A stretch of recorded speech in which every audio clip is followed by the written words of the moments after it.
Okay, good morning. Bottom of Memham of A's 45b.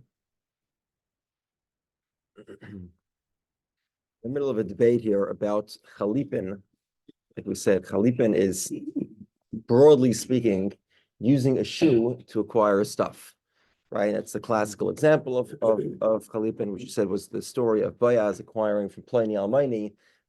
Pliny Almaini literally means Mr. Anonymous, and in Megillas Ros. And the question is, with chalipin, like we said, is a shoe acquiring stuff. What is eligible as a candidate for the quote unquote shoe? So if it's a vessel, that works. The vessel could mean as small as a piece of cloth that's 3 cubits by 3 cubits, right? Cubits? I'm sorry, 3 hands breadths. So it's whatever it is, 12 inches or so. Right, the minimum.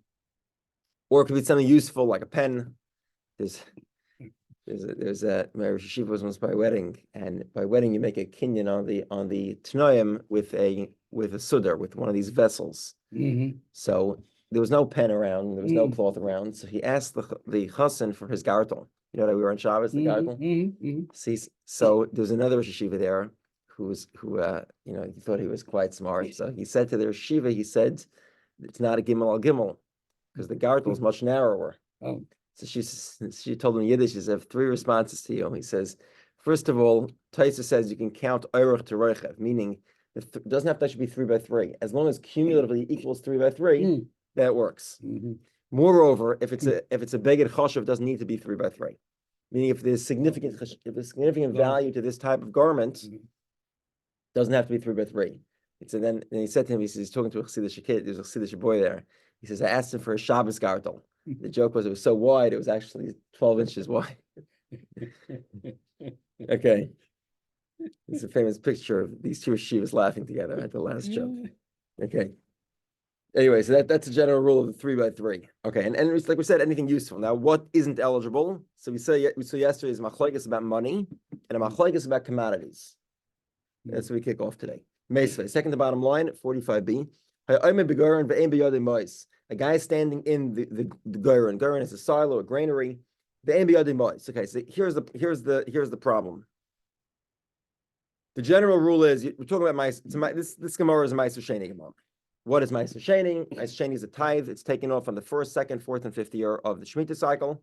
The shemitah cycle. The other 2 years are ma'aser ani. It goes to the poor, and it must be eaten in Jerusalem.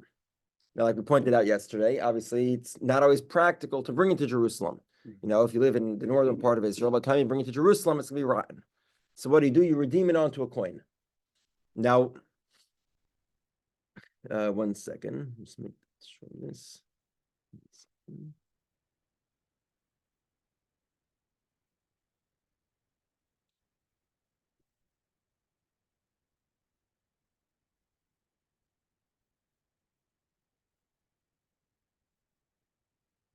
Yeah, okay. Now, there's a catch here that if you redeem Ma'aser Sheni yourself, you have to add on a 5th. If you redeem it with somebody else, you don't have to add on a 5th. So what this guy is trying to do is he's trying to avoid having to pay the 5th. So how does he do that? Okay, so the first thing the Brisa points out is he doesn't have money. If he had money, this would be very easy. We'll get to that point in a moment. Okay, but he doesn't have money. So what does he do? So he has a trustworthy friend. He gifts him all the ma'aser sheni fruits. And then he says, all these fruit, which now belong to somebody else, a stranger, it should be redeemed on the money that I have in my house. So it's one person is redeeming somebody else's produce, so you don't have to pay a 5th. You don't have to add a 5th. Okay. This is because he doesn't have money, but if he did have money, there'd be an easier way to do it. What he would do is he'd gift the money to the other guy with Mashiach. I mean, this is actually Hagbah, whatever. It's the same. Mashiach and Hagbah are used interchangeably. The idea is so again, we'll have, let's say, Reuven who owns the field, right? He owns the grain, and Shimon is his trustworthy friend. So he gives Shimon the money, Uparik, and then Shimon can redeem his stuff because Shimon is considered a stranger. Now, let's understand here. In the first scenario, what happened? Reuven, the owner of the field, gifted his produce to his friend Shimon, which is sort of what we call it's a harama. It's a ma'arim is to trick. It's sort of a trick. Why? Because everyone knows here that this gift isn't really that sincere. The gift is just as a way for the owner of the field, Reuven, to redeem somebody else's stuff. Now, in the second scenario, it's less of a trick. Why? Because the stuff stays by Reuven. It's the money that now goes to Shimon.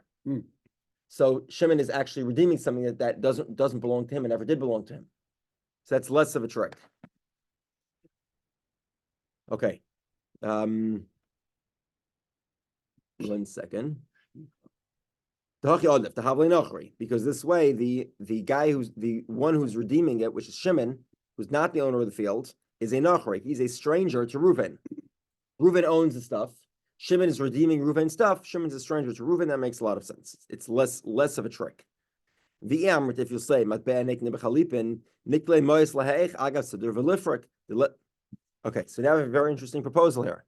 Let's say you can do chalipin with money, meaning that the money could be the shoe of the chalipin. So we have a second. We said in this story that the guy has the money in his house, right? Because in the first half of the story, the guy does not have the money with him. Right. So what does he do? He gifts the grain to his friend, and he redeems it on the money he has in his house. Well, 1 second. Let him take his yarmulke off, right? His yarmulke is either gimel by gimel if it's a big one. If not, it's a beged chashuv. So either way it works. Let him give his yarmulke to his friend. His friend will buy the money that's in his house with the yarmulke, and now his friend owns the money. His friend will redeem his property, will redeem his ma'aser sheni. So we can do the same thing as if he had the money. So previously we said that even according to the opinions that say that the coin. In other words, yesterday we said that the debate here is whether the coin could be the shoe of chalipin. Now we're saying, well, why can't the coin, that there must be an opinion that says the coin can't even be the stuff of chalipin. Because here, you could use a sudar, you could use a yarmulke to acquire the coin as the chalipin stuff, and it still wouldn't work. And that's why you have to give the property to your friend, give the ma'aser sheni, give the fruits to your friend to redeem. Does that make sense? No. It doesn't count. Okay. If you'll say that, if everyone agrees that coins could be acquired for chalipin, that means they could be the stuff of chalipin. So then we could do a chalipin here. We could use the guy's yarmulke for Shimon to acquire Reuven's money in his house using Shimon's yarmulke. So Shimon gives his yarmulke to Reuven.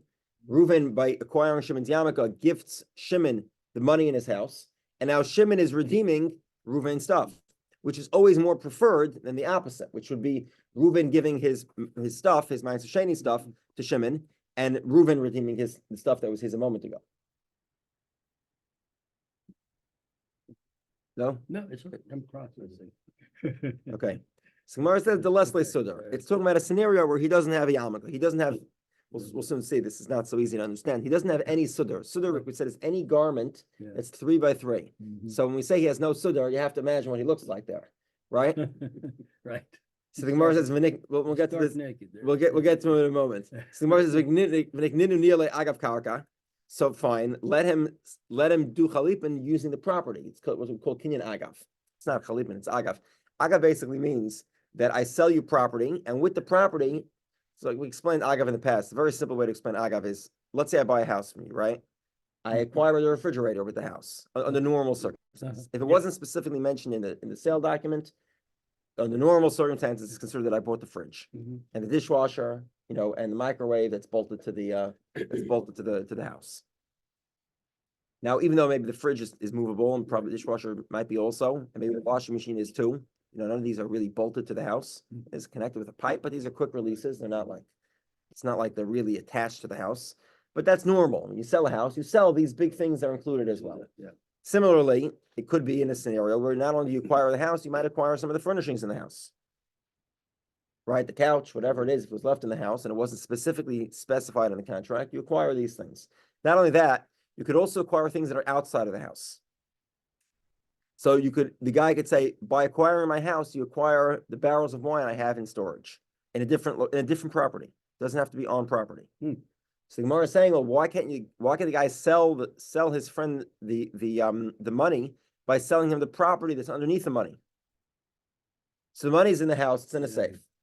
Why can't he sell the guy the property that's underneath the safe? And good, we're talking about a trustworthy guy, so he's going to give it back as a gift afterwards anyway. So you sell the guy the property underneath the safe. By that, he acquires the money in the safe, and then he can redeem that. He can use that money to redeem his friends, Ma'aser Sheni. So Gemara says, "Delesle Kalka." It's talking about a guy who doesn't have any property. So Gemara says, "I'm a begarin tani." He's standing in a granary. Gemara says, "Begarin she'ed shalai." He doesn't even own it.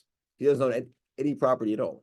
So Gemara says, "V'ichbal tanal ashmin and gavra atiloi delesle v'leklum." Sort of a weird brisa. The guy is standing naked, basically. Right. He doesn't even have a garment that's 3 by 3 to do a kinyan sudar.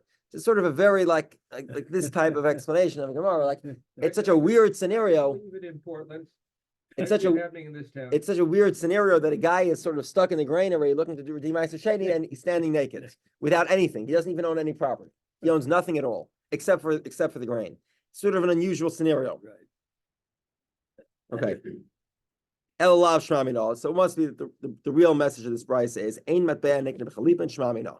So the Gemara rejects what we saw yesterday. Yesterday, at the end of yesterday, we discussed that even though there's a debate on the money being the shoe of chalipin, but everyone agrees that the money could be acquired to be the stuff of chalipin.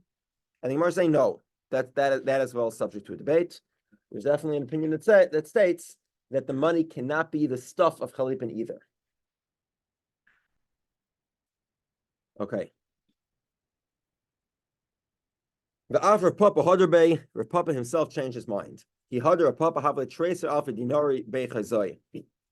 Rav Papa was very wealthy, and he was owed 12,000 coins by the people of Chazoi.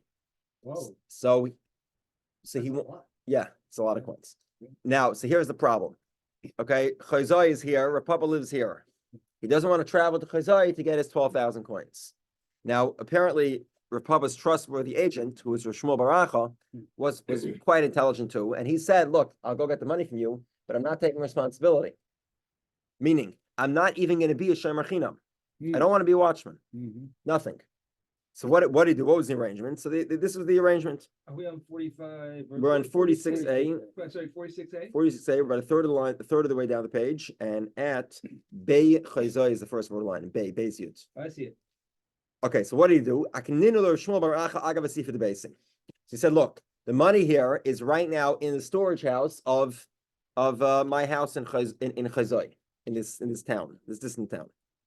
So here's the deal: I'm going to sell you the property that's underneath the money, and the money coming along with that property." So he sold him whatever. It wasn't quite underneath; it was a seafood basi. So he sold him basically the shed in his backyard. He said, "By you acquiring this shed, you acquire the money in that town." Now, hold on. There's an alternative. What's the alternative? He could have used chalipin. Again, if we're saying that chalipin could be this, chalipin money is eligible for the stuff of chalipin, even if it's not eligible for the shoe of chalipin, then why can't Rav Papa do this using a shoe? Take off his shoe, say, by you acquiring this shoe, you get the money that's in that town. Why did he need to give him the shed, which requires a much more higher level of trustworthiness? Right, because he's giving him something of more substantial value, as opposed to a shoe or his yarmulke or something like that. Clearly, Rav Papa is indicating to us that chalipin does not work, not as money is not eligible for chalipin, not as the shoe of chalipin, nor as the stuff of chalipin. Okay. Anyway, the end of the story is, sure enough, as you can imagine, so now Rav Shmuel Baracha owns 12,000 silver coins.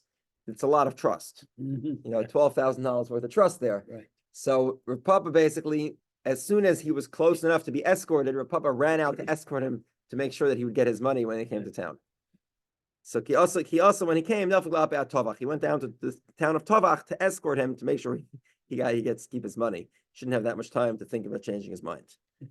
And Ula similarly said, a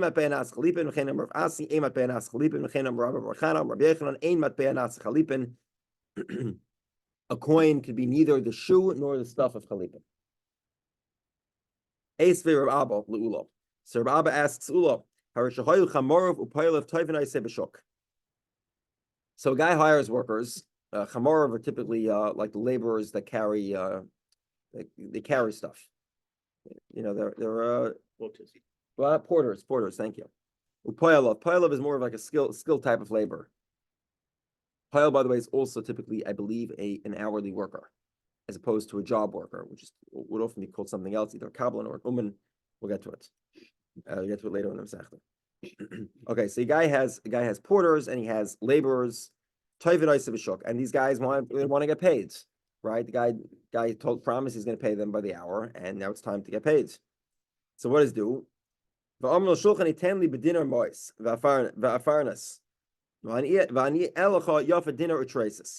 is a potential ribbis problem.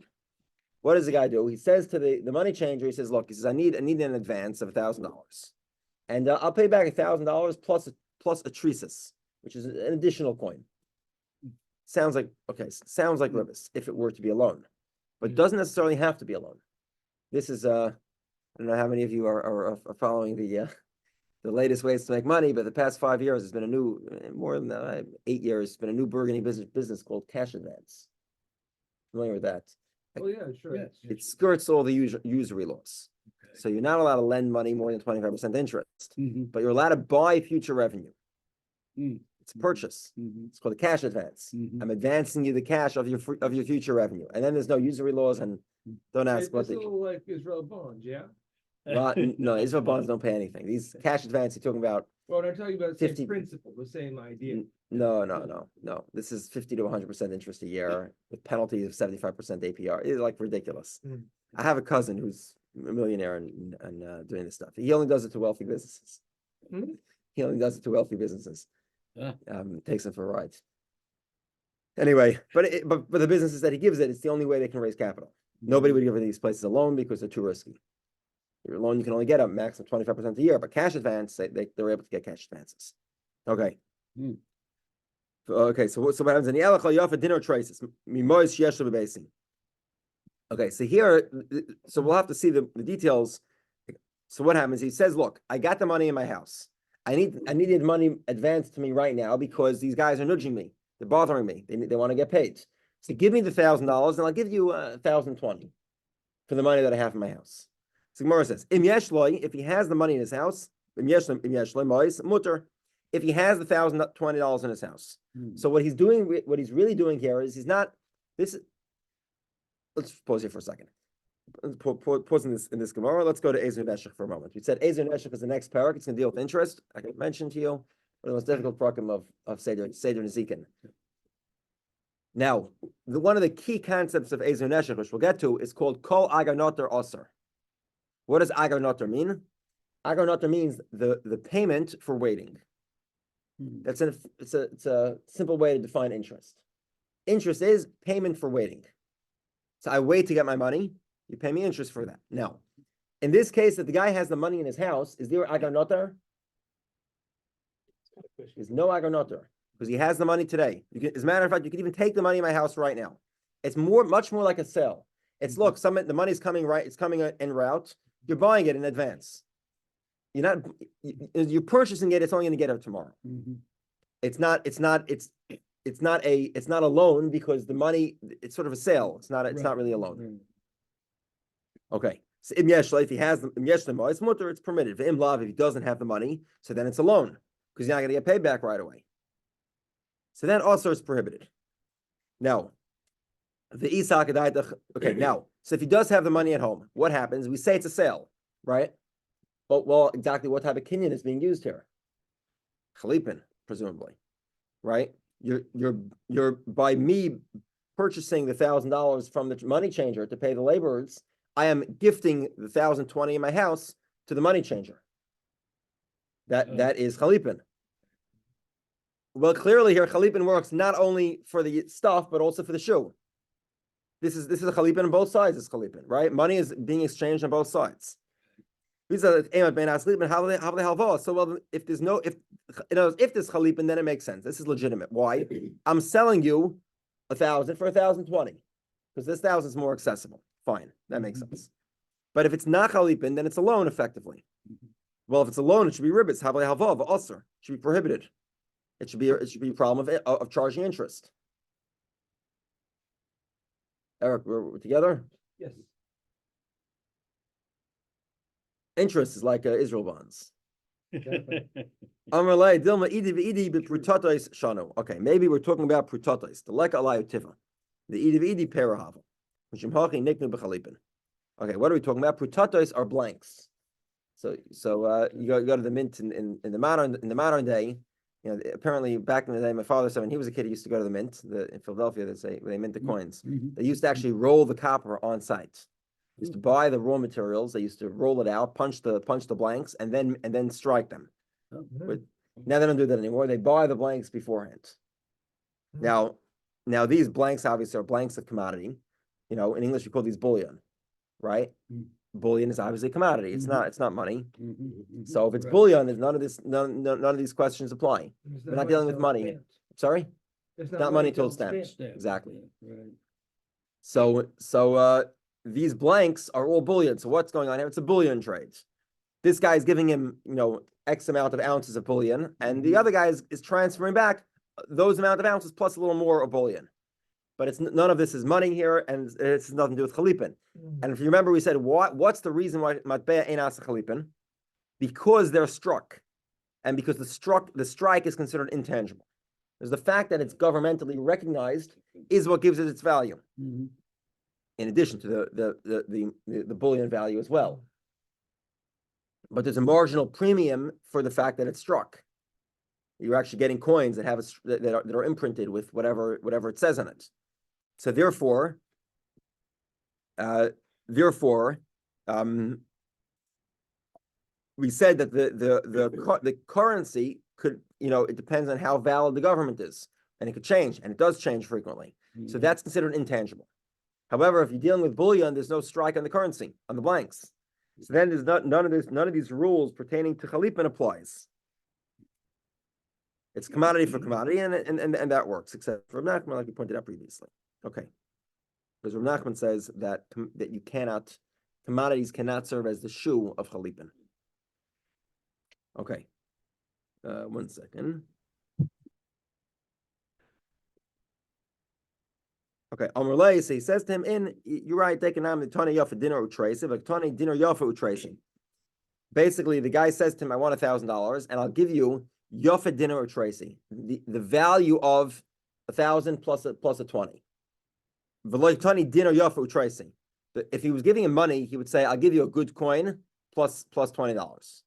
The fact that he says, I'll give you the value of a good coin and $20 means that he's not even giving him a real coin. He's giving him bullion of that value. Shema Minah, that's clearly a proof that the trade here was a bullion trade. There was no money. Rav Ashi says, one second here. They pull this word. And Rav Ashi is going with the same idea. We're dealing with blanks. I'm reading here the text variation of Rashi. There are other variations of the text there. Kiban de Islay Nasa Kaimer Halveni ad Sheyave Bini ad She'emsa Maftach. 1 second.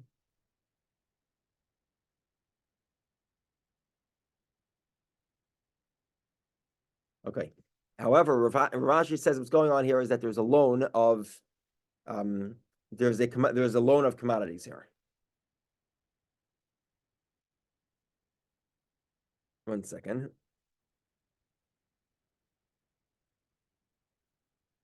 Okay, Rav Ashi says that even if it's not chalipin, it could be a commodity loan. However, a commodity loan where you pay back more than you borrowed is permitted in the scenario of yeshlai, where you have the full value of the loan. The full value of the loan is in your house, and you're allowed to pay back more than you took, because it's as if you said the guy says, I have the money in my house, it's yours, but I just don't have the key to it. I have to find the key. It is permitted to pay more than what will be given at a later point in time. Because again, you're sort of not waiting for the money here. You're sort of waiting to find the key. And that does not put in the category of interest. Toshma.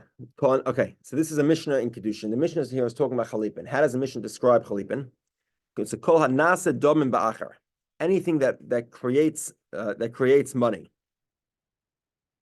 Now, the Gemara seems to imply here that Konas Dam Acher means money that's paid for something else. If they make an exchange, then once one of the items is acquired, the other item is obligated to be exchanged in kind. Okay. What exactly is something that creates money? Presumably that is coins. Coins are used to evaluate things. And we see here clearly that a coin could be used for chalipin. So Gemara says, Rabbi Yehudah, it doesn't necessarily mean that. Kol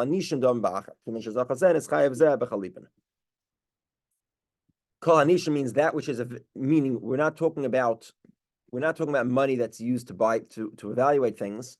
We're talking about anything that is evaluated in terms of money, as opposed to money itself, which isn't evaluated in terms of money because it is money. So to the contrary, the Mishnah is actually excluding money. So anything that's evaluated in monetary terms, that's how chalipin works. This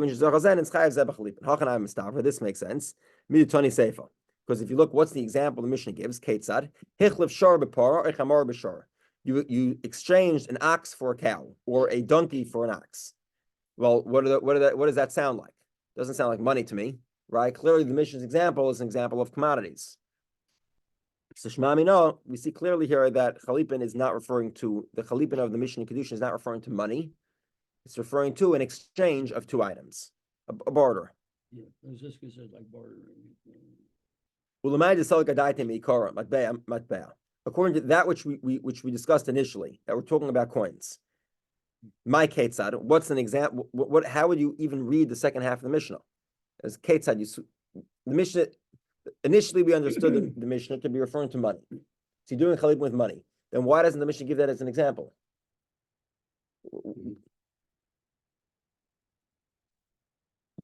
What was the question initially? The presumption of the question was we're talking about money. How could the Mishnah? Why doesn't the Mishnah give an example then of money? Why does it give an example of two animals? 1 second. So the Gemara is talking Kamma. Uperinami avde chalipin. So in other words, the Mishnah is really saying two things. First of all, you could do chalipin with money and with commodities. What's an example of doing chalipin with commodities? Okay, it's you do the barter, hechlef shor b'para, an ox for a cow, a chamar b'shor, or a donkey for an ox. Okay, fine. So now we've read the Mishnah well, but now we have another problem here, which is, as we pointed out yesterday, there is an opinion that says that peri lo yavdi chalipin. Commodities cannot serve as the shoe of chalipin. Well, how does he read this Mishnah? Yeah. This Mishnah is clearly two commodities being traded. Mm-hmm. So that makes sense because you can use commodities for chalipin, both as the shoe and the stuff. But according to Rav Nachman, that says you must use a vessel for the shoe, but not a commodity. How do you read the example that the Mishnah Kedushin gives?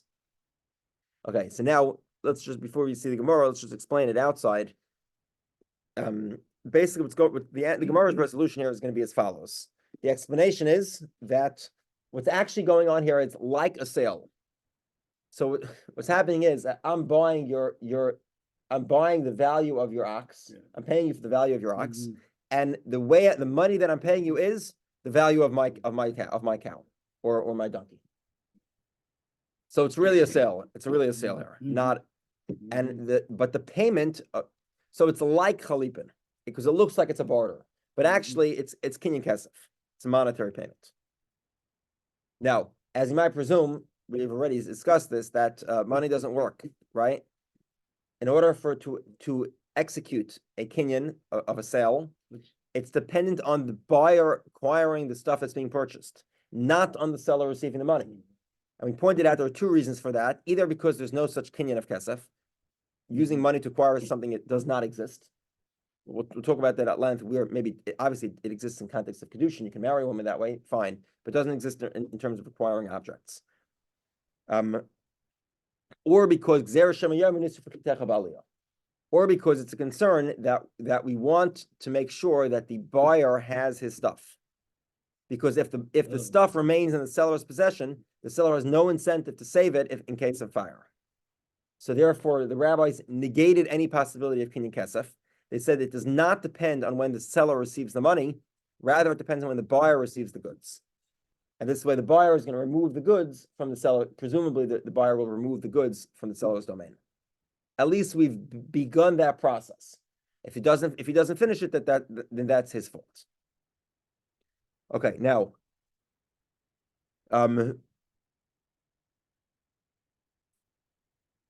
we're saying that if you exchange items like that, or commodities, it's sort of like exchanging coins, though. I mean, if you're evaluating. yeah, but it's not chalipin. It's a sale. You're right. It's a sale of coins. Yeah. So okay, so let's continue here. Yeah. In Avoperi law, you can't use commodities for the shoe of chalipin. In my case, so how do we understand the example, this barter going on here? So the Gemara says, Kamma, this is what it means. Yesh dam shehen kechalipin. There are some types of sales that are like a barter, like chalipin. Ketzad hechlef de mei shor b'por, de mei chamar b'shor. He sold he paid the value of an ox for a cow. So he bought the cow and he paid for the cow the value of an ox, meaning the ox itself. The ox was the currency that was used to buy the cow. Or he paid the value of the donkey. Donkey was the currency that bought the shore of the ox. Okay, my time of Nachman. What's the reason of Rav Nachman? Now, over here, if we're focusing on the value of the donkey or the value of the ox, well, there's a problem here. The problem is that we said that money does not govern govern a sale transaction. So why is this different? Why does money in this transaction actually does govern the sale? So if we go with Rabbi Yehudah says the truth is money does work to acquire things. Why doesn't it work? Because we're concerned for the buyer. This is sort of a buyer protection. We require the buyer to take his stuff with him, so that in case of fire, the buyer doesn't have his stuff by the seller's house. Because if he does, you can be sure to be the last thing the seller cares about. Okay, now this law would be in the case of any normal sale. The general principle is when the rabbis make a decree, they only do it in normal circumstances. This type of sale is quite unusual, so there's no protections afforded to the buyer, and that's why as soon as the seller acquires the money, which again the currency here is either the ox or the donkey, then either the cow or the ox gets transferred to the other way. In other words, like a sale where you paid money, the other item is now owed to the buyer. And even though generally speaking, we don't say that money governs a transaction, we say it's the items that are being sold that govern. This is an exception because it's an unusual circumstance. That makes sense. Rabbi Yehudah says that money is typically a normative method of kinyan, of transaction. Why did the rabbis eliminate it and say specifically you have to purchase it by either moving the item or picking it up? So that the seller can't, for the seller won't be able, it won't be in the seller's property to forget about if there's a fire. The rabbis enacted this decree under normal sales. The fact that either an ox or a donkey is being used as currency is unusual, and therefore the rabbis did not enact the requirement of getting the object in this type of sale. Okay. Simar says, according to Rish Lakish, that says, biblically speaking, you must acquire something by pulling it or lifting it. So then there is no such kinyan of a sale. So how could Rav Nachman say there is? According to Rav Nachman's version of the Mishnah, there is a sale. Simar says, you're right. Clearly, Rish Lakish can't fit with Rav Nachman. He would have to go with Rav Sheshes, that we're talking about chalipin here, a barter, and commodities are eligible for barter. So Ms. Honeychel is like Rav Sheshes, and like Rav Sheshes. He'll understand like Rav Sheshes that this is a barter going on. It's not a sale. It's a barter. So there's no problems. But if he holds Rav Nachman to sale, how does he understand the example, the sale, where you're able to buy something using money? Rish Lakish holds that money never works as a kinyan. So the Gemara says, you're right, he must go with the opinion of Rav Sheshes. Okay. Rav Sheshes says that commodities are eligible to be the shoe of chalipin. So now we learn to the Mishnah. You can exchange all types of movable objects. They can be bartered for each other. Rish Lakish says, you can barter 2 bags of money. What does that sound like? it means that the coins could be eligible both for the shoe and for the stuff of chalipin. So we're talking about two types of coins. Okay, so basically one type of coin, so you think of countries, and let's, for example, like our country set up, we have a federal, so we have a country and we have a state. Okay, so we're talking about two scenarios. One is that the country invalidated the currency, but some of the states are still trading it. And the other example is where the states got so mad at the country, the states got rid of the country's currency. They created their own currency. So the guy's using basically the guy's trading here is bullion, because invalid currencies, whether they're locally invalid or federally invalid, doesn't make a difference. They're both considered equally invalid, and therefore it's a trade of actually gold for silver. It's not coins of gold or coins for silver, because both the currencies are invalid. Why do we need to specify two types of invalid coins? One that's federally invalid and one that's locally invalid. So let's explain. But Tzrucha needs to give both examples. If we spoke about federally invalid, because it's not legal tender, because the federal government decreed it's no longer legal. But if it's locally invalid, I would think, well, you can move to a different state and you can use the same currency. So we shouldn't treat it as invalid coins. We should treat it as valid money. Kamash know that no, it's also considered invalid. Because it's locally invalid, it's invalid. Okay. Imagine Oregon started minting their new coins and stop using the dollar. The dollar would no longer be considered currency within the state of Oregon, even though you could always move to Washington and use the dollars there. Okay. Okay. If we only spoke about locally invalid coins, locally invalid coins, if Oregon decided to get rid of the dollars and create the Oregonian dollar, then what would happen? Then nobody would accept the federal dollars locally.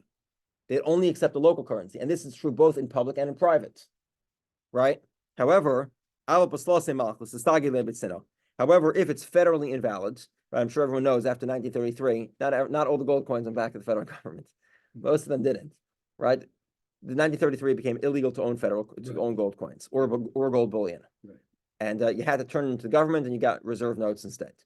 And you think everyone gave in their gold coins? Of course not. Of course not. I hope they didn't. Have a whole handful of them. Exactly. I hope most of them didn't. Clearly, there's plenty of gold coins from before 1933, and not everybody gave back their gold coins. The Sagale Bitsina, right? In secret, everyone was trading. Gold coins are still traded. So maybe I would think that it's still even though it's not legal tender, but it's still tender. People are using it as a currency. So maybe that's not called invalid. Maybe that would be considered a legal tender coin, and therefore it would be ineligible for chalipin. So tzricha needs to say both coins. Both coins are considered not currency for the purposes of chalipin. So it's actually an exchange of bullion, not an exchange of currency, whether it's locally invalid or whether it's federally invalid.